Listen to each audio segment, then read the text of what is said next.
The MJO is driving the pattern, and the models have no clue. I am Mark Sponsler, and welcome to the Storm Surf Video Surf Forecast for the week starting Sunday, December 8th.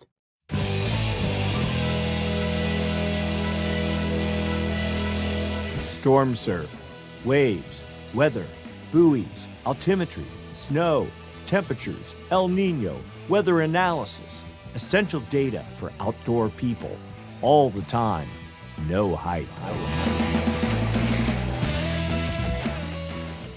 If you enjoyed the video, give us a thumbs up. If you haven't subscribed, please subscribe. Click the Storm Surf icon down in the lower right-hand corner of your screen. If you have a comment or question, write it up down below. We'd be happy to answer. And if you'd like to make a small contribution to the cause, you may hit the super thanks button down below, the heart with the $sign in it. With that, I'd like to thank the folks that donated last week.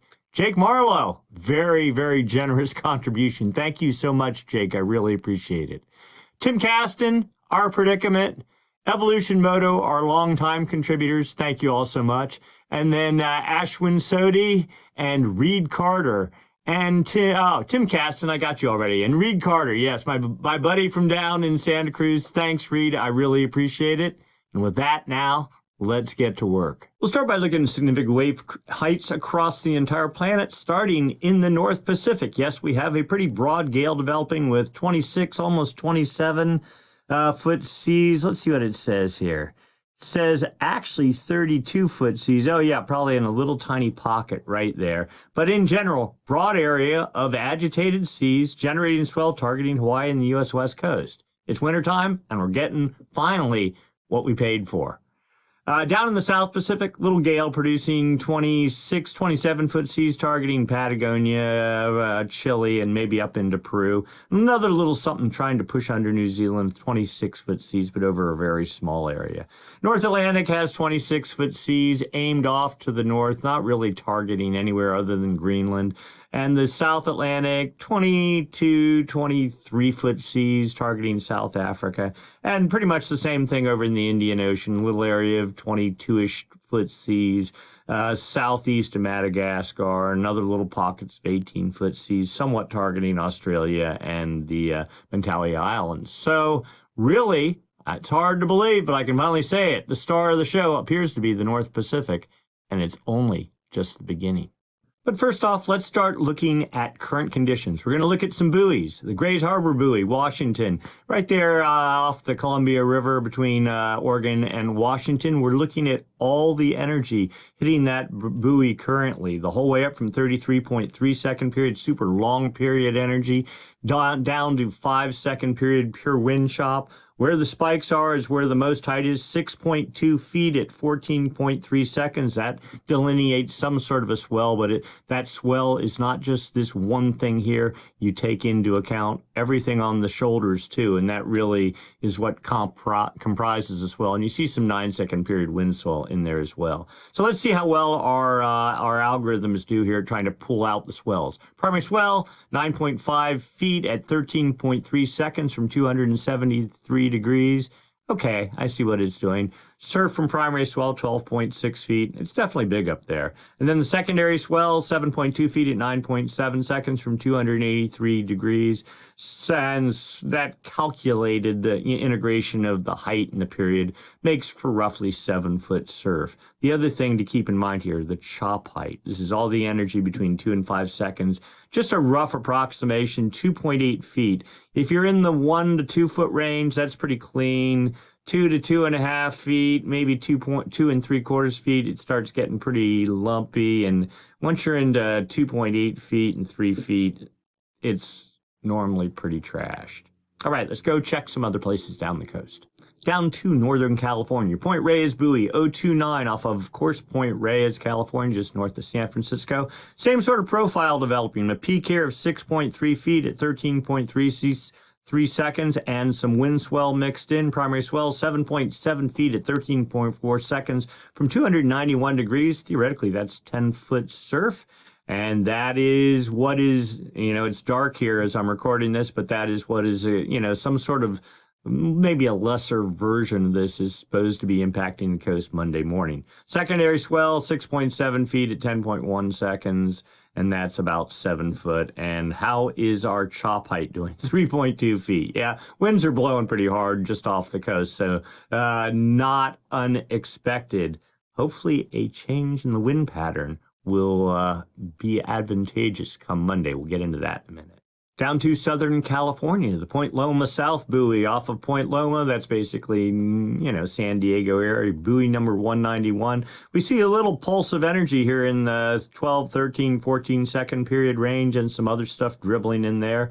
Let's see if we can, tease out what the details are. Primary swell, 3.1 feet at 13.1 seconds from 275 degrees. So that's this sort of background west swell energy. Surf heights supposedly 4 feet. I think, at some spots, it'd be literally like chest high kind of thing. Secondary swell, 1.9 feet at 9.9 seconds from 280 degrees. That's more background wind swell. I mean, it's just a series of gales pushing through the Gulf, creating swell that's impacting North and South California and Hawaii, all very much welcome.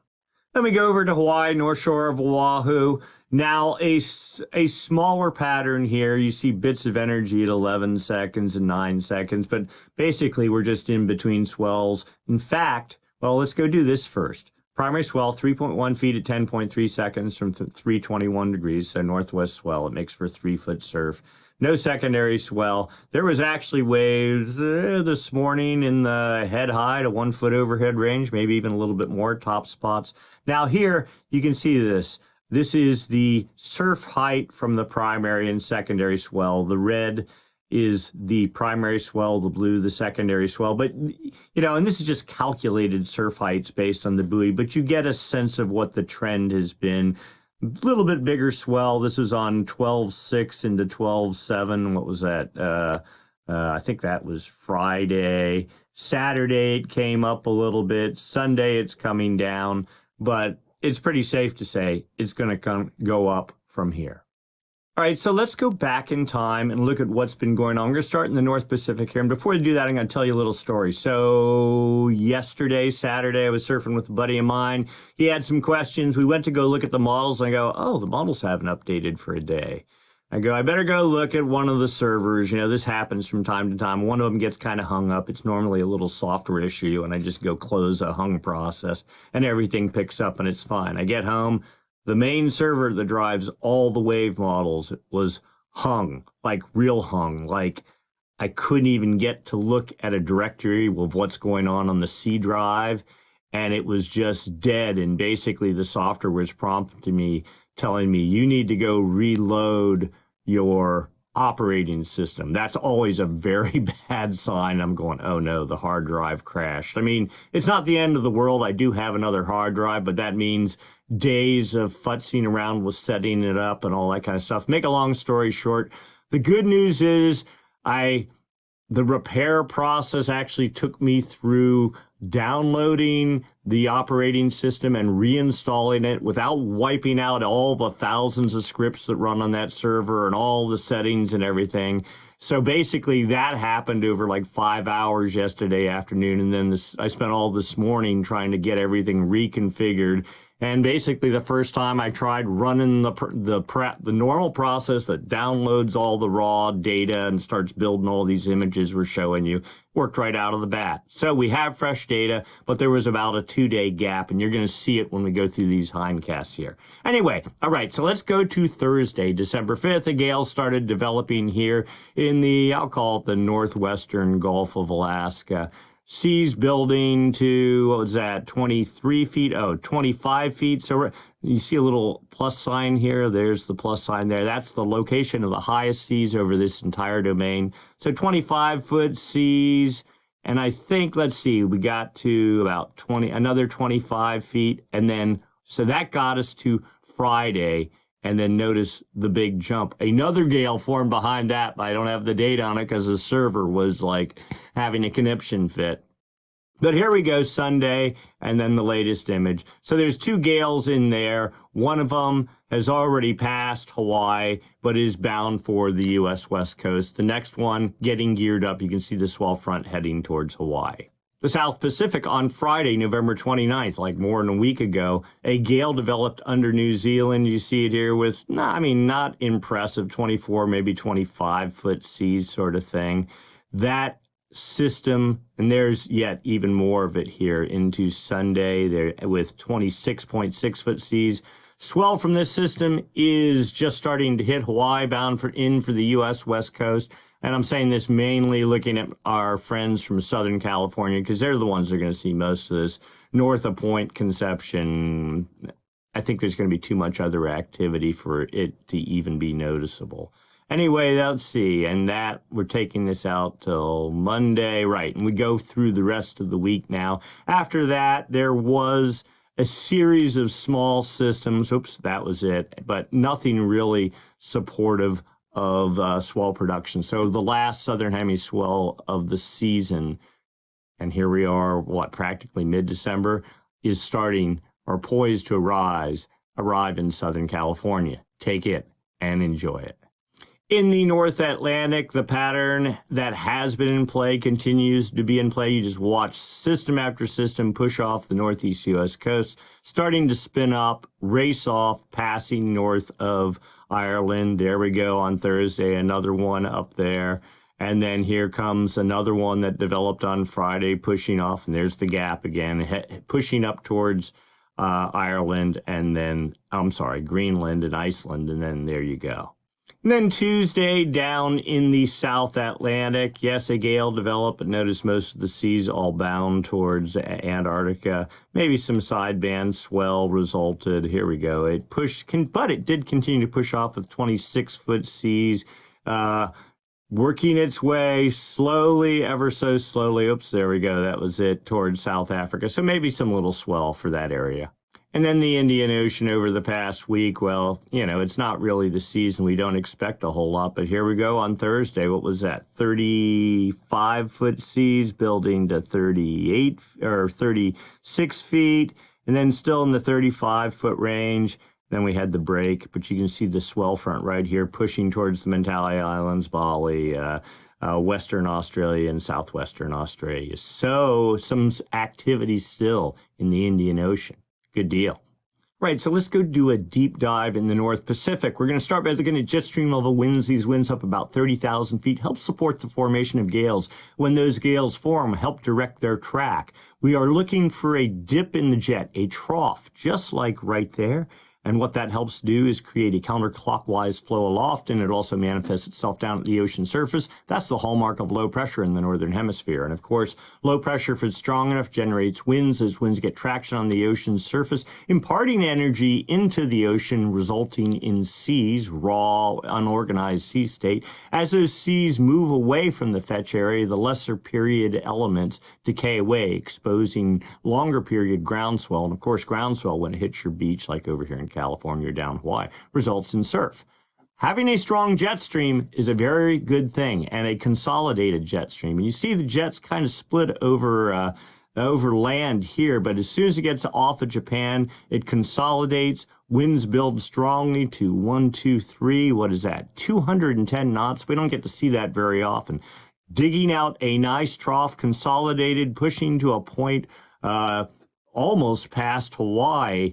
This is most impressive, and it's been going on now for several weeks, and the general expectation is it's going to continue. I mean, we'll roll through this, but when you have a strong jet pushing a good way across the Pacific, that is great, and it's consolidated. Great for building troughs, great for feeding storm development. Great for making surf. We are seeing the results of that. Now, not super powerful surf, but we've had a steady diet, both Hawaii and the U.S. West Coast, of swell for the past week, and it looks like it's going to continue. But also note, the jet splits east of that point, and when you get a split flow, you end up with high pressure in between, and the trough that's pushing down here, the backdoor trough, that's making weather for, we'll call it British Columbia up into Washington, but will it make it down into California? That's what we're hoping for, and especially some of you commented about Southern California being high and dry, and yes, it is.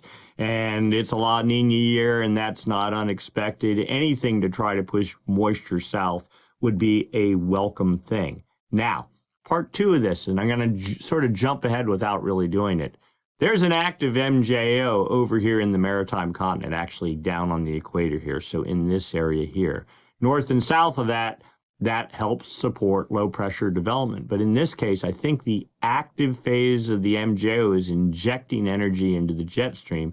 And though things are kind of miserable from a La Nina perspective out here in the Pacific, the downstream momentum of the active phase of the MJO is really just like putting piles of energy, pushing the jet, pushing it well across the Pacific. Even though the active phase isn't in the Pacific, it's feeding the jet stream, allowing it to reach further east than it normally would, and that's what's giving us this little window of opportunity. By little window, I'm saying maybe several weeks or more of opportunity for the North Pacific to generate storms. And the title of this video, "The MJO is Driving the Pattern," it's the movement of the MJO or complete lack of movement of the MJO relative to what the models think is going on is really it's almost comical. You'll see it as we get deeper into this. All right, so let's continue on. Look at that. Oh, that builds to 220 knots. Jet building to 220 knots, actually right about now. That'd be 4 p.m. California time. But the trough, very pinched off. That sort of limits its ability to get traction, create storm development. But notice the jet getting ever so much closer to California. The split point kind of almost fading away. Another trough starts building here back on the date line on, we'll say, Wednesday. Not super well defined. Here comes another pulse of wind energy. Look at, whoa. In fact, let's go back here and look at this. The jet actually pushing into as far south as the San Francisco Bay area on Thursday. That is a good sign. Look at this. The jet consolidated the whole way across the Pacific as we get into the latter part of this week. And with another trough, one off the U.S. West Coast and likely another one over the date line. In fact, there you go, firing up on Saturday. And then that's a really well-formed trough. And then you get into Sunday, another trough being fed. Here you go again, 200-knot winds just over the date line, pushing to the date line. This looking pretty impressive, at least in the upper levels of the atmosphere. But the upper levels of the atmosphere do not produce surf. It is wind blowing on the ocean surface getting traction. That's what makes actual waves. So let's take a look at what's going on right now. We know we have a trough here. There we go, 50-knot winds. That's storm over a small area aimed southeast, targeting Hawaii and the U.S. West Coast. Sunday, that one fades out. Another one ramps up right behind it with, well, what did we see there? There's a small area of 50-knot winds. We're going to say mainly 45-knot winds on Monday. And continuing, lifting northeast up into the Gulf into Tuesday. Again, up to barely 50 knots on Tuesday, then fading out. So that's 1-2 already forecast. We're not even into midweek, and there's already multiple swells in the water ahead of that. Then we get a gale developing off of Northern California on Friday with 45 to 50. Is that 55 knot? No, just 45 to 50 knot winds. That'd be a storm off of Cape Mendocino. Another one behind that on the date line with 45. There you go, 50, 55. Does it go higher? 60 to 65 knot winds. That's hurricane, 65 knots is hurricane force. Now, let's see how long it lasts. For just 6 hours, but still 55 knots. Very, very impressive Saturday night. Another one building behind that, theoretically, with 55 to 60, maybe even 65 knots in there somewhere on Sunday, and lifting northeast from there. Very impressive pattern. This looks good. For the first time, I can say it honestly is starting to look like winter. What effect do those winds have on the ocean surface? Well, that's what matters. We need seas. So we start with this tiny little gale. You can just see it right there. Was that 31-foot seas over a small area, but targeting Hawaii and the U.S. West Coast. That'll generate some swell bound in for, I don't know, something like Wednesday, I think it is. Another one right behind it. Now, this one looked better, the earlier run of the models. Now it's only like 33-foot seas, but still, More swell likely. In fact, you can see the first swell front there, the second swell front there on Wednesday. And then let's see. Then we have the one off California that forms on Friday. How high do the seas get on that? There we go, 36 feet. Does it get any higher? Nope, 36 feet, but really close to the coast. That's probably, just looking at Michigan, it's probably going to be a wind-blown bag of mess, but maybe something will wrap in south of Point Conception. Would be cleaner down there. Another system fires up. Here's the first, really interesting system on Saturday, the 14th of December. Building with 49.5-foot seas. That is very long period swell energy if it develops like that. Another one behind that on Sunday, building with 45-foot seas. Yeah, that's about it, down to 43 feet at the last frame of the model run. So 1, 2 mega swells, or at least very, very solid swells, long period swells possible. Models are giving us hope. I'm going to go to the South Pacific. We'll run through this. Little area, 28-foot seas, but the system falls southeast. That doesn't do much, if anything, for swell production. Another little area on Tuesday, the 10th of December, 28-foot seas targeting Chile and Peru up into Central America. So maybe some swell from that. But really, given the time of year, you're not going to expect to see a whole lot. We'll roll this out. We're into Saturday and now Sunday, and really nothing behind that. North Atlantic, let's see if we get any change from the pattern. There's another one of those systems, just the jet stream drive everything from west to east. Now that's going to target Europe with 26, maybe 28-foot seas. There you go. Some swell likely. And then there is supposed to be, you see it here, it's hard to tell. The seas aren't that high, but very strong forecast south winds up into Cape Hatteras and up into Long Island area, seas in the 19-foot, there you go, 22-foot range on Thursday. So maybe some wind swell there. I mean, the U.S. East Coast has really had a hard time getting any waves of late. And then as we get into Saturday, East Fetch off the coast starts building, seas start building. So finally, some wind swell into Florida and the southeast coast, and then shifting towards the north, towards the Outer Banks, and we'll call it New Jersey and New York area. South Atlantic, well, a little area, 22-foot seas from a gale. Oh, but look at that, fires up with 42-foot seas, building to 44 feet, 45 feet, pushing under South Africa in nearly mid-December.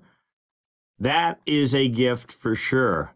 Looks great. And you can see actually the swell front pushing up the southeast coast of South Africa. So Jeffreys Bay in that area, maybe getting some hope.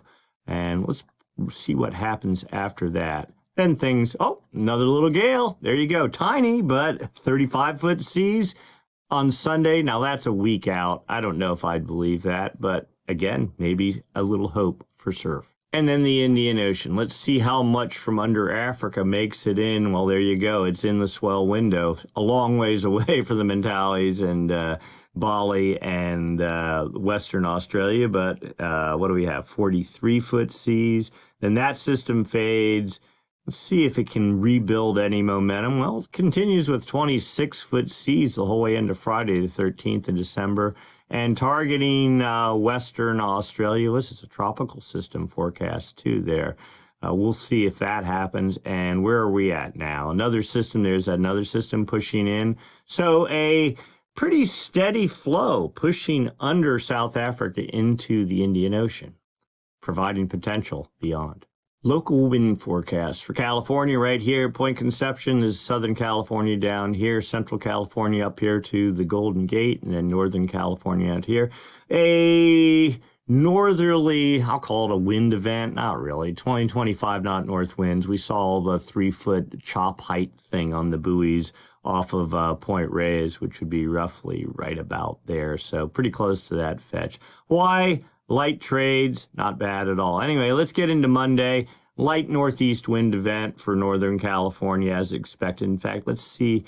You can see at 12Z, that's like 4 a.m. You still have those north winds, but as you get to 10 a.m., turns northeast, that fetch disappears. There'll be some residual lump in the water, but it'll be fading steadily through the day. Why? Northeast, we'll call them trades. on Monday. Tuesday, light wind regime, maybe almost southeast along the California coast. Hawaii, trades building 15 to almost 20 knots. As we get into Wednesday, now you see a bit of this, I'll call it a southeast flow along the U.S. West Coast. Yeah, definitely as a building, some sort of low pressure starts building here off the Pacific Northwest. Trade strong at 20 plus knots for Hawaii. Into Thursday, December 12th, north wind event, northwest winds, 30 knots. Off the coast, not looking good. Low pressure coming in behind that. Trades 20 knots for the Hawaiian Islands. So we get into Friday, here comes our gale, 45 knot winds. Again, nice zoomed in, 50, almost 55 knot northwest winds. That would definitely generate swell, but you can already see south winds at 20 knots hitting Cape Mendocino. Trades at 15 to 20 knots for the Hawaiian Islands. And then the front blasts into California. We'll call it Friday evening. By Saturday, low pressure still circulating off the California coast, likely driving moisture in. Here's our next big gale setting up. Trades 15 knots for the Hawaiian Islands on Saturday. Sunday, high pressure tries to take control of California. Dead wind regime right there in the San Francisco Bay Area. Trades 10 knots for the Hawaiian Islands. And there we go, the end of the model run. Now, the next part of this I'm taking with a grain of salt, but we're looking for rain, California, right here. Let's see, nothing. The high pressure pattern that's been in control, still in control, till we get to bingo. There we go. Wednesday evening, 10 o'clock. Light rain pushing into even down to San Francisco, supposedly. And by Thursday morning, we even have snow in the Sierra, hooray, and rain down to, we'll call it Santa Cruz, maybe Monterey Bay, pushing south to Morro Bay later midday on Wednesday. Even Southern California, some sprinkles late Thursday afternoon. We'll see how that plays out. Snow starts fading out for the Sierra, but then here comes our next system, rain into San Francisco on Friday night, pushing south to Santa Cruz late Friday night, snow building in the Sierra. Pretty solid into Saturday morning, rain south to Point Conception. That holds a bit of snow here down into even Saturday afternoon, then that fades out. Then after that, well, we'll see. It looks like high pressure trying to set up. Snow forecast dashboard for Palisades, Tahoe, formerly Squaw Valley, upwards of 32, 33 inches for the two events on December 12th and December 13th, 14th, we'll call it. If that happens, even if half that happens, that'd be pretty good. There's about a 3-foot base right now up on the crest of the Sierra in the Lake Tahoe region. So getting another foot or two on top of that would be really good.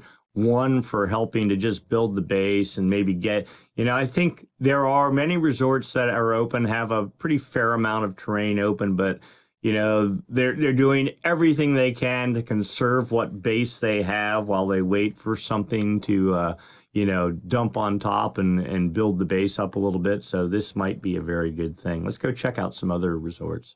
Kirkwood with 26 inches, same sort of profile, same 2 days.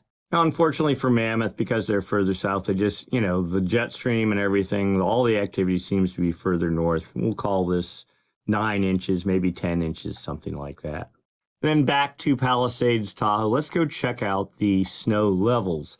So this is the base of Palisades at about 6,200 feet. This blue line is the summit right at about 9,000 feet. Red would be liquid precipitation if there is. Gray would be sleet. The line between the gray and the white is the 32-degree freeze line, and the blue is the 28-degree line. 28 degrees and below is really best for making, good light snow, but you take what you can get. So you can see the snow level right now in the, we'll call it 10,500 foot range, falling dramatically on December 11th, down below the base of Palisades, late in the evening on the 11th and into the 12th, falling, we'll say consistently in about the 4,000 foot range, well below the base, and holding theoretically into December 15th before then bouncing back up mostly above the summit.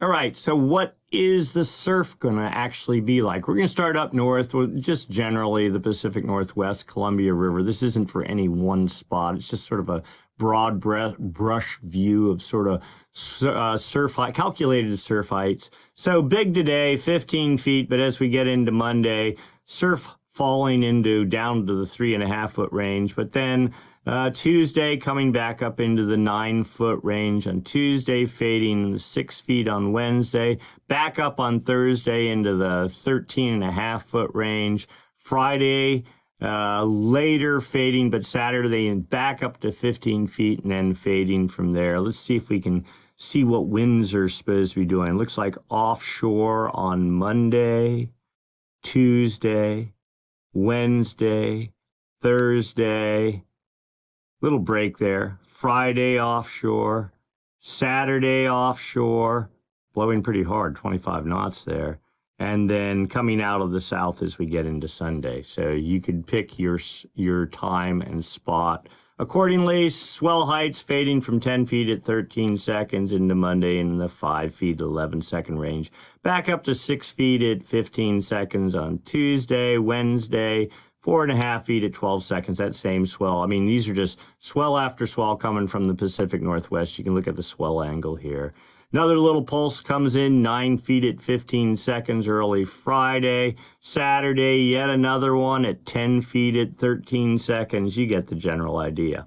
Nice swell pattern indeed. We play the same game for Ocean Beach, California, Northern California. Surf heights, well, Monday morning. We'll call it 8 to 9 feet and fading through the day into Tuesday. Then coming back up later Tuesday into the 5 to 6 foot range. Wednesday about 6 foot, but there is a bit of a wind event forecast there. And then fading Friday in the, we'll call it 8 to 9 feet. Then a big pulse supposedly on Saturday. Well, that's big low pressure right off the coast. And winds supposedly light, and we'll see. I don't know if this is really going to be rideable. It'll probably be a bouncy mess because it was all locally generated, but you get the idea. Take a look at swell heights here. Monday was 7 feet at 13 seconds. Tuesday down to 3 feet 11 seconds. Coming up later at 3.5 feet at 16 seconds. Wednesday in the 4 foot at 14 seconds. Thursday. Yeah. Oh, this is the southern hemiswell trying to sneak through. 1.5 feet at 14 to 15 seconds. Friday, 7 feet at 11 seconds. Another swell, 7.5 feet at 14 seconds. Yet another swell, 14 feet at 15 seconds. Hooray, there's going to be waves, and maybe almost too much. San Diego surf heights on Monday, 2.5, maybe 3 feet, continuing 2.5. I mean, this really smells like southern hemiswell the whole way through here. I'm not even going to go through the details. Let's go look. Here we go. 2 feet, 13 seconds. 2 feet at 15 seconds. Yeah, here's the real New Zealand swell supposedly hitting. Holding in the 1.5 at 14 to 15 second range into even Thursday period down to 13 seconds. And then you start getting more of that northwesterly swell, 2.5 feet at 14, 15 seconds sort of thing, and continuing on from there. So a variety of swell directions, but the southern hemiswell is probably going to be the prime for the early part of the work week for Southern California. North shore of Oahu sharing in the wealth as well. We get into Monday, 6 foot surf building to 10 feet. On Tuesday, fading Wednesday, and then Thursday just holding about the 5.5 foot range and slowly going down from there. But we know there's probably 2 big swells out back that have not hit this chart yet. Trades, here's the issue though. Pretty strong trades, east-northeast at 18 to 20 plus knots almost all the way through the week. Swell heights, here we go, 4 to 5 feet at 12 to 13 seconds, 6 feet at 14 seconds on Tuesday. Wednesday, fading from 5 feet at 13 seconds. Another swell comes in, 4.5 feet at 13 seconds. I know I'm boring you. I'll keep going. You can read it for yourself. And for our friends on the U.S. East Coast, big south wind event forecast on Wednesday. You see surf heights of 11 feet. I was thinking more like 10 feet, but either way. But you also see south winds at 35 to 40 knots, so you'd have to find some little protected spot, but you know where they are, probably way better than myself. And then continued surf in the 3.5 to 4 to almost 5 foot plus range as we get into the weekend. Swell heights, 12 feet at 9 seconds. That's really good. That's a bit of energy out of the south. And then continuing after that in the 5.5 foot at 7 to 8 second range, all coming out of the east. Nice.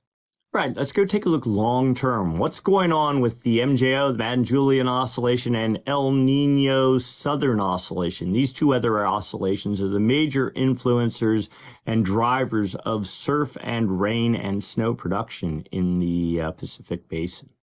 We're looking for signs of the active phase of the MJO. There are two phases, the active and inactive phase. I'm not going to go into all the details right now, but suffice it to say, when the active phase of the MJO is in your ocean basin or nearby, it strengthens the jet stream, which then pushes energy into the jet stream, which feeds the storm track, which produces storms, which produce surf and snow. When the active phase is in your portion of the basin, trade winds tend to go lighter or they almost reverse themselves. So we're looking at data from the Tao buoy array, a series of buoys strung across the Pacific. This is the East Pacific here, West Pacific here. That is the equator right there. The MJO's major influence is just 5 degrees north and south of the equator. We're looking at the arrows here. These are the wind speeds. So winds pretty strong over the East Pacific, pretty strong out of the east. These are trades over the Central Pacific, pretty strong, if not stronger still, over the West Pacific. The inactive phase of the MJO is what feeds trade winds, and that's what this looks like indeed. In fact, if you go look at the anomalies, that's really what matters. The difference from normal for this time of year for wind speeds, you see actually a pretty light wind regime in the East Pacific. If you were in La Nina, you would want to see, you would expect to see trades stronger than normal here. We're not seeing that. Now you get to the Central Pacific, you see it, and you get to the West Pacific, and you really see it. But East Pacific, not so much. Keep that in mind. So this chart really helps explain what's going on a little bit better. This is the east-west component of the wind. Are the winds stronger out of the east? That'd be the purples. That would be the inactive phase of the MJO. And the reds would be weaker than normal or west anomalies. This would be the active phase of the MJO. And here we go back to even November. You see the setting up. And this is kind of typical La Nina where you get strong east anomalies over the Pacific. And there, oh, this is the whole planet. So there's the date line right there. So that's the middle of the Pacific Ocean.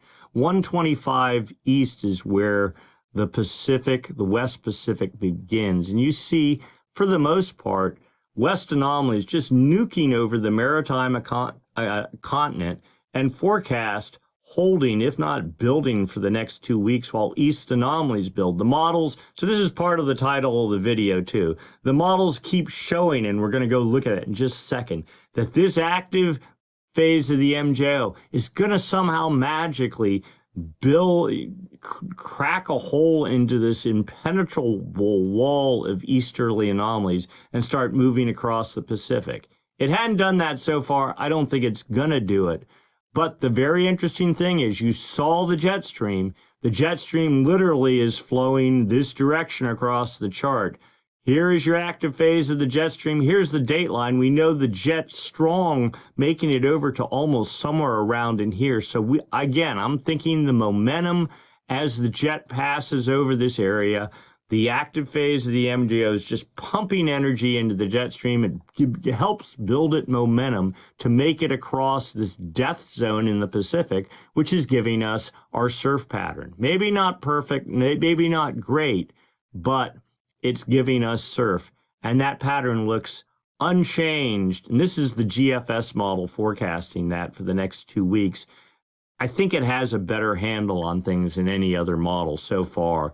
And even this model was at one point suggesting westerly anomalies moving into the dateline region. Now it's just given up hope and just says we are locked into some sort of a pattern right now, and it probably isn't going to change anytime soon. Keep that in mind as we look at the next series of models. Here's outgoing long wave radiation forecasts. I mean, you look at the blues and just basically consider that's cloud cover, but that's the active phase, the MJO. Oh, and let's get it oriented here. Here's the equator. South America, Central America, Hawaii. 180 is the date line, okay? And there is the maritime continent, New Guinea right there, Australia, okay? The Pacific starts 125 east, so roughly right there. Okay, here's your active phase of the MJO per the statistic model, working its way into the West Pacific, more 5 days from now, filling the Kelvin wave generator, the whole West Pacific 10 days from now, and then withering 2 weeks from now. The previous model we saw over the exact same period of time has the active phase locked right here, not moving 1 inch. Now, here is the GFS model, the same model basically that we saw before. This is the ensemble version. You see completely locked down solid over the maritime continent. Look at the last frame here from the statistic model and look at it here. No change. So the GFS model, I think, and so far it has had the best track record of any of the models. Here are the phase diagrams for those two models. Statistic model here, dynamic model here. How do you read this? It just tells you where the active phase is and how strong it is. The heavy dot is where the active phase.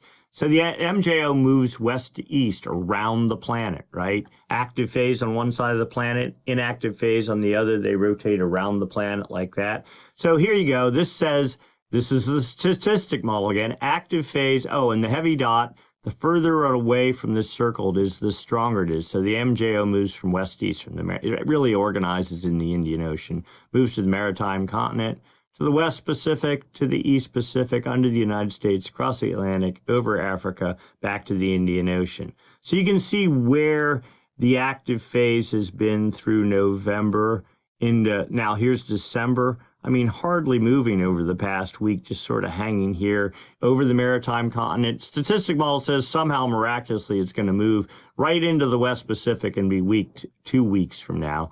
The dynamic model says, let's see if we can get that, maybe, just maybe into the far, far east maritime continent in 2 weeks from now. Another laughable model. This is a statistic model showing upper level moisture. Greens are wet areas favorable for precipitation. That would be the active phase of the MJO. Oranges and reds, dry air, the inactive phase of the MJO. So there is South America, Central America, New Guinea. Equator right there, date line roughly there. This goes, each panel's 5 days, goes out 40 days. You know, this is showing you what a statistic model will typically do. The MJO moves from west to east steadily. And so it's showing that, plotting across the Pacific and moving into the East Pacific somewhere right around Christmas with the inactive phase coming behind it, where the other model, now let's go 2 weeks, that'd be 1, 2, it would only be this many, like maybe into here, something like that. The GFS model shows basically a repeat of this the whole way down, and who knows how long it'll be that way. But we are for sure in a blocking pattern, but I think it's a blocking pattern. Given what it could be during La Nina, this is actually favorable for surf production. So when you're a beggar, you take what you can get. And then here's the CFS model. It is a dynamic model too. This is interesting. It shows, so here is, again, the whole planet, the blues, easterly anomalies, the reds, westerly anomalies, solid contours, you see it here, is the actual MJO. Solid contours, the active phase, dotted contour, inactive phase. You see a inactive phase back in October going across, there's the date line right there, across the date line, dragging easterly anomalies with it. That's pretty standard thing. Here's your next active phase in October into early November, pretty normal. And then here is the current inactive phase with raging easterly anomalies December 7th on the date line. And it says, oh yeah, in the next day or two, it's supposed to be out of here. And easterly anomalies as you get to about Christmas fading out with the active phase moving across into the date line by the first of the year. So that'd be 3 weeks from now, something like that, with pretty strong westerly anomalies, mainly over the maritime continent, and then getting weaker. But it suggests that maybe by Christmas time, the strong jet stream pattern might be fading. Yeah, I don't know if I buy it. I mean, we just seem so locked in. We'll have to watch. I mean, the models are, if anything, optimistic.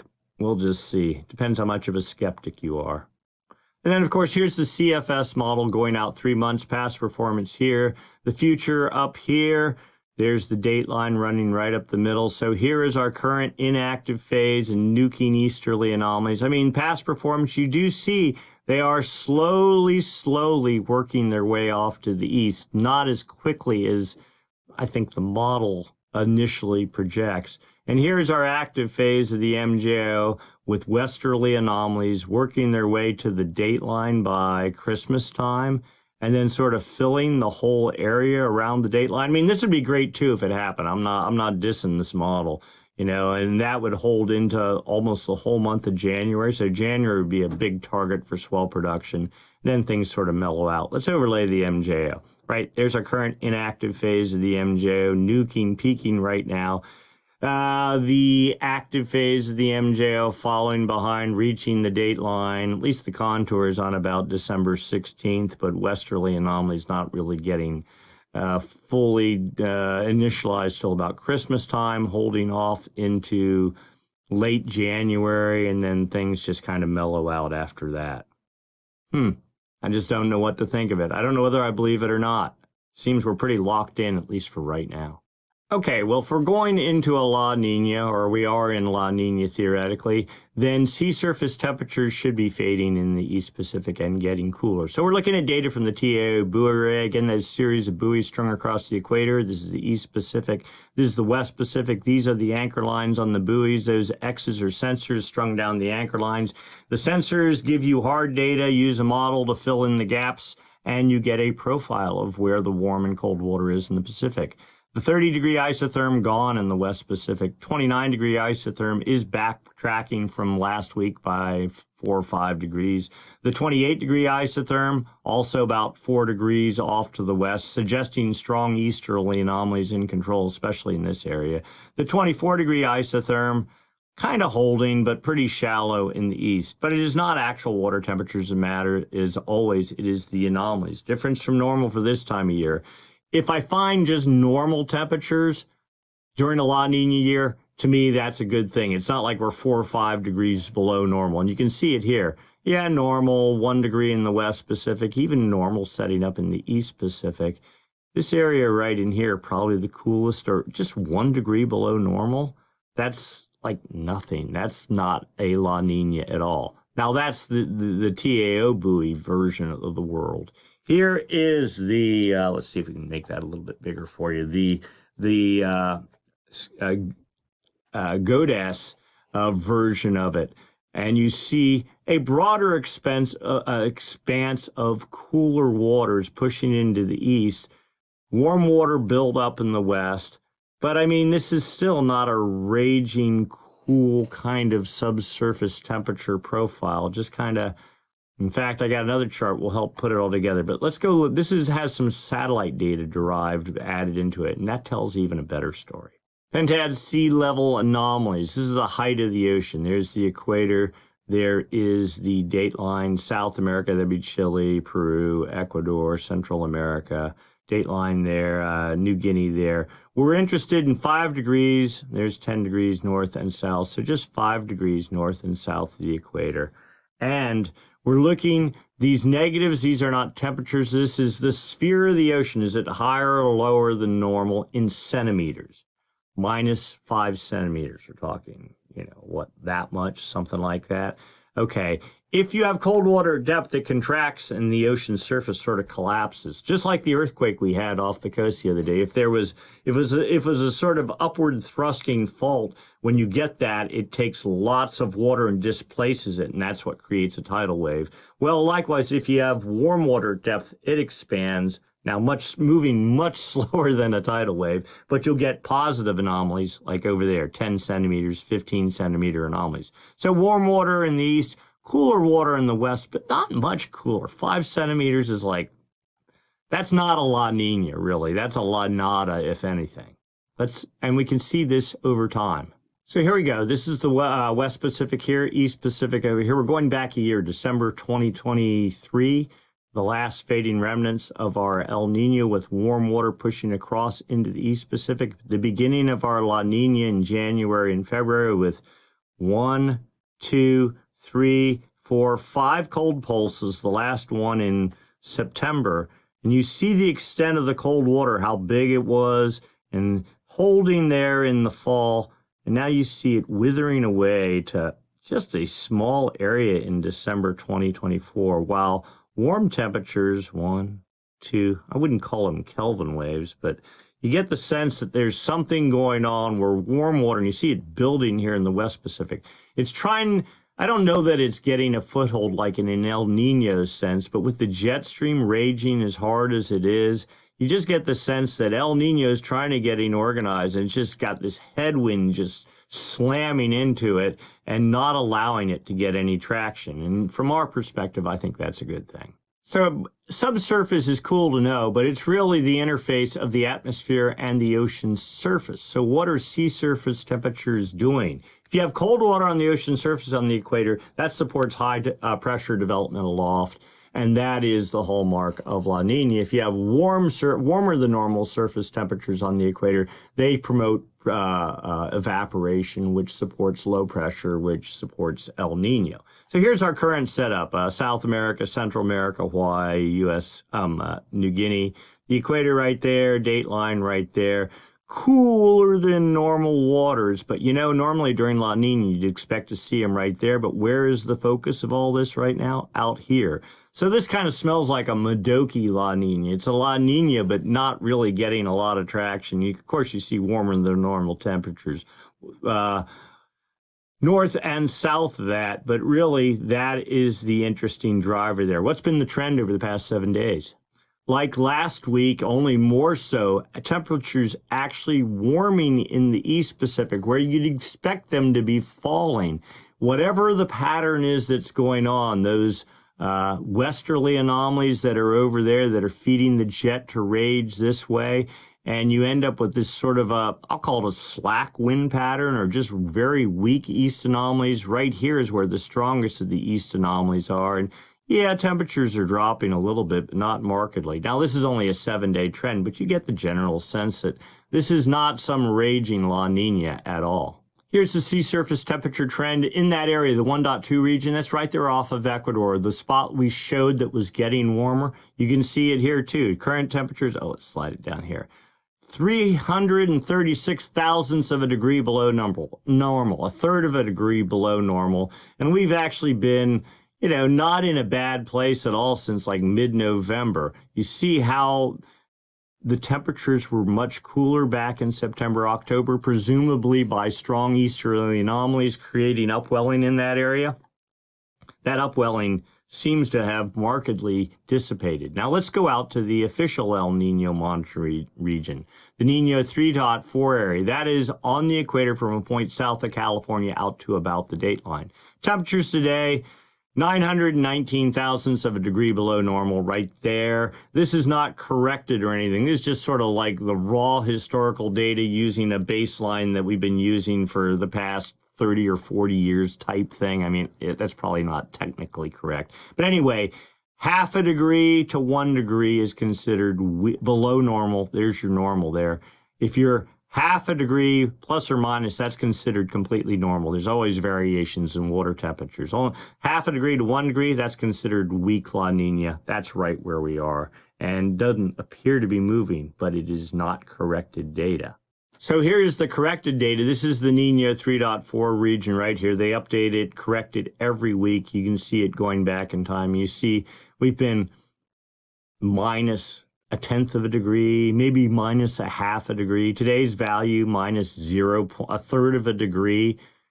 That is not even La Nina. That is considered dead neutral. Now, I think just like the forecast models projecting how this MJO is going to play out, there is some funky stuff going on with the way they're correcting the data. No one knows it. I mean, they're all doing the best they can. The problem is the carpet is being pulled out from under us as we go because the planet just keeps getting water and everyone tries to keep figuring out a strategy. Well, how do we know whether we're in El Nino or La Nina? But I mean, it seems like we are.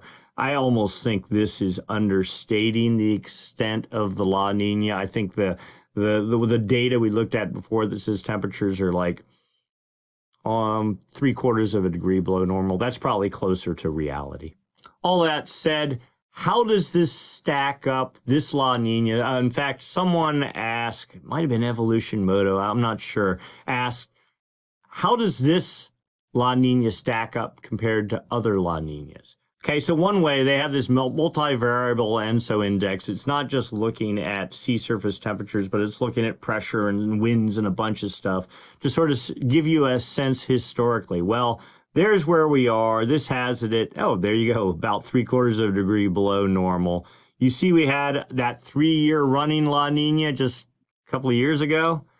much colder, down to almost 2 degrees at one point, but always 1 or 1.5 degrees. We had another big one back in 2011 after a big moderate El Nino in 2009. You get the general idea, and you can really see when we talk about the PDO being negative. Well, there was your big El Nino in 97, 98, and then since then, you just see this preponderance of below normal temperatures. Yeah, occasional spikes going up, but more blue than there are red, suggesting the PDO has been negative. And I'm not going to get into that tonight because I'm trying to illustrate another point.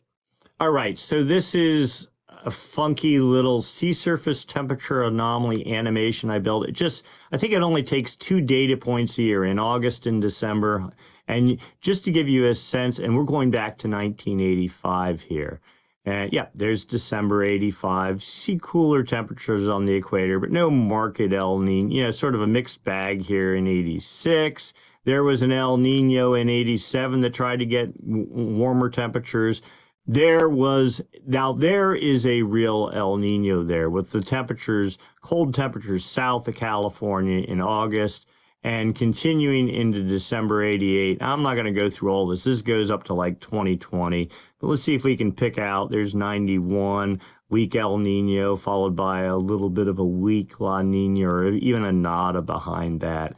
Let's see where we are. We're at 94. There's an El Nino in a La Nina in 95, but not super strong. There is a broader base in La Nina, but not super strong in 96. There is a real El Nino in 97. That was the watershed El Nino.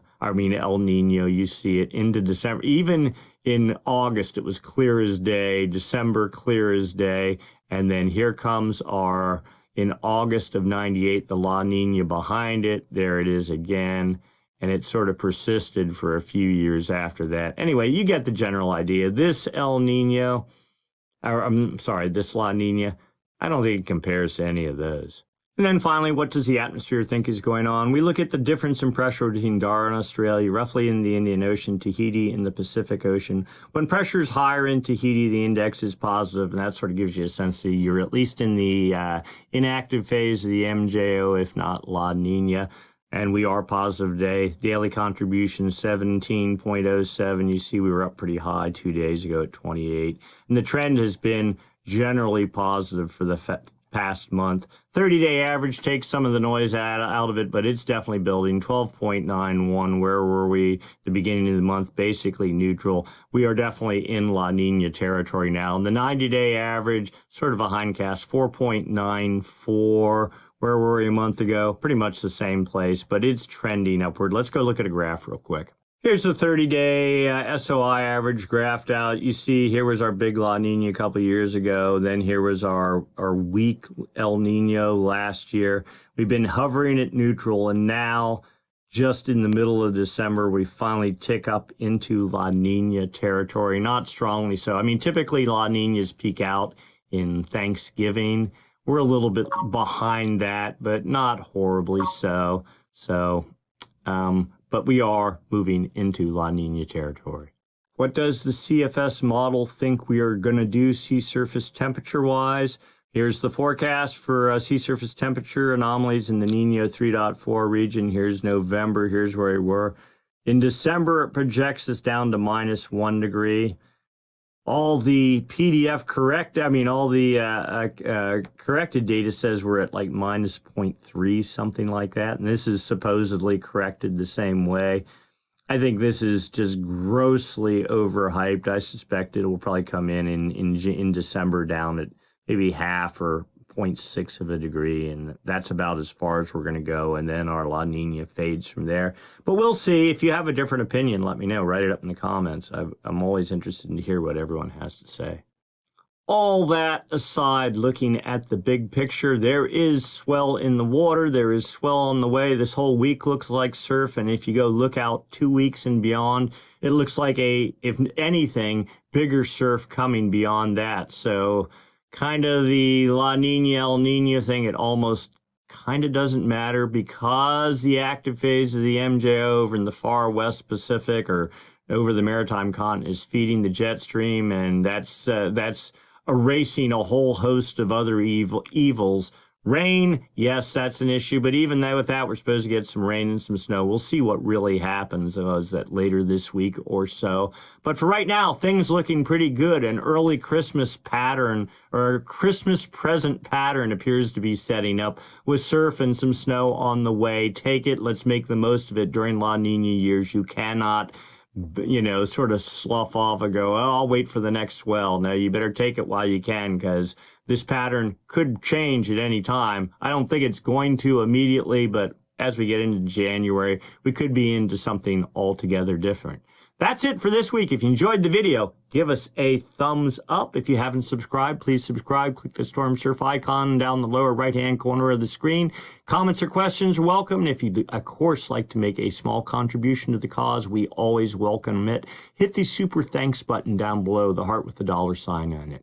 With that, we are done for this week. We will do it again next week, same time, same channel. I hope I don't have another broken server to deal with, because I want to go surfing, and I hope you do too. See you next week. Bye.